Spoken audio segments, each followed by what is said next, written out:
Welcome to the Genius Factory. Enjoy the video.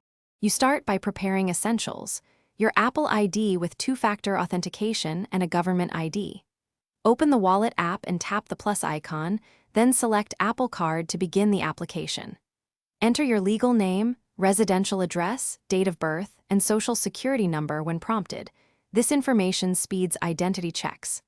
Once done, make sure billing and contact details match your credit records. Follow the on-screen prompts to accept the initial terms, so Apple can perform a soft credit inquiry and return after your basic info is submitted. You verify identity via selfie or ID photo if asked.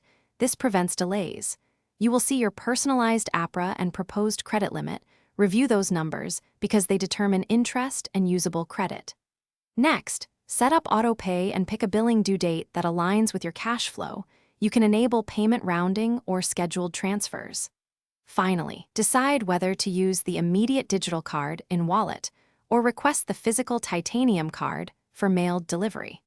Once approved, activate the card by tapping it in Wallet and adding it to Apple Pay for instant use.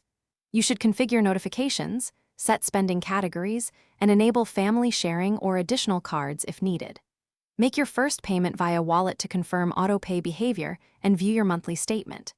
If something goes wrong, if approval stalls or activation fails, check that your Apple ID and billing address match credit files, disable any credit freeze, and contact Apple Card support through Wallet for guided resolution.